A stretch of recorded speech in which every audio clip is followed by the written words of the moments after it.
In today's video, I'm going to show you 5 essential things every homeowner should know.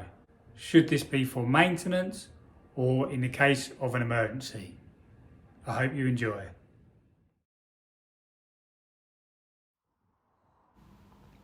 Every homeowner should know whereabouts their gas meter is.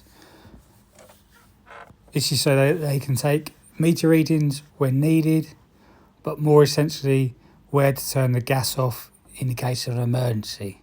My emergency shut-off valve is to the left-hand side of my meter, the red lever. The sticker above shows that you can turn it clockwise or anti-clockwise, so it's 90 degrees to the pipework. This will shut off your gas in the case of an emergency, as you'll see me do. Then to turn the gas back on, just make sure the lever is in line with your pipework.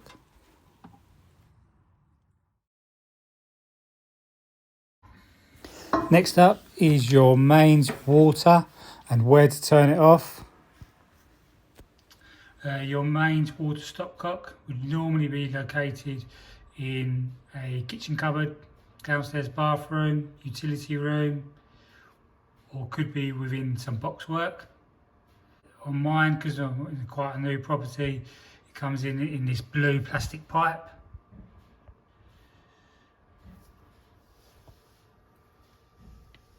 Now to turn the water off, on this one's a gate valve, so it would just be as simple as turning it 90 degrees across the pipe, and then to turn it back on would be to put it back in line with the pipe.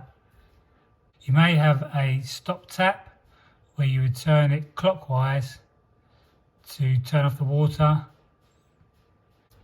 It is worth checking your stop tap just to ensure that it does work, as it's something that you wouldn't want to find out in the case of an emergency.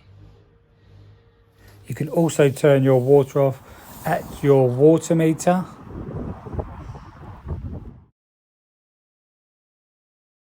Next up is where to isolate your electrics. With this being a newer property, I do have a isolator installed in the meter box. This will isolate all the electrics that is fed from this meter. I also do have a switch fuse below, which would have been installed by the electrical installers. Not a great install. This is also where your main fuse is located.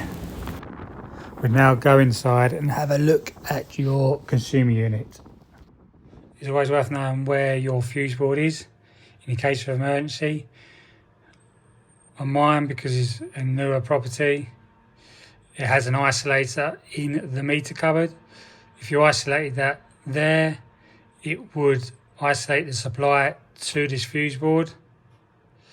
Your meter may be installed next to your fuse board. To isolate the electrics to the whole property, you would turn this big red one off. This would isolate all these supplies to the various points. You may find that your RCD has tripped for some reason. I will be doing another video explaining your fuse board and what to do in the event of a fault. But for this video, in the case of emergency, push this switch down. This will isolate all these circuits.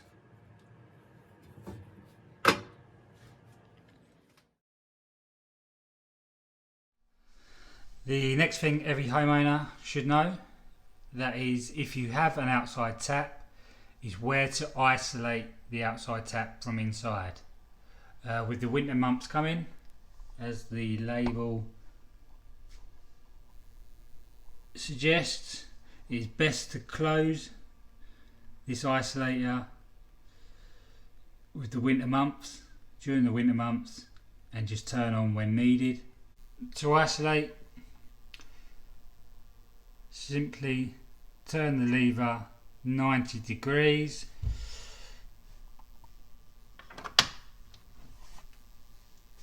and then open the outside tap. This is to allow any water that is in the pipe to drain to eliminate freezing. It is also worth installing a foam cover that goes over your outside tap.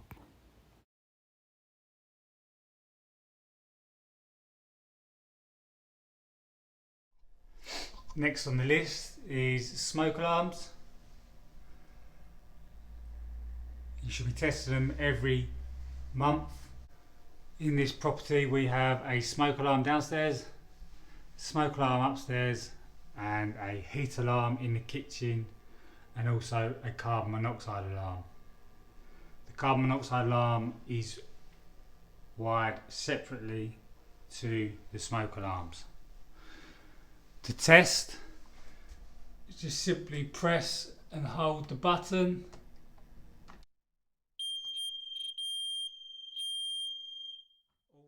Another thing with smoke alarms and heat alarms, they all have a use by date. It's normally a 10-year lifespan.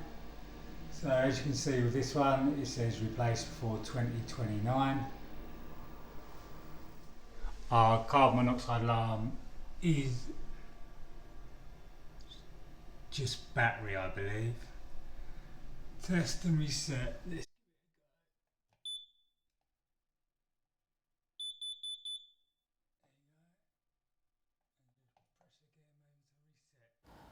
I hope you found this video useful.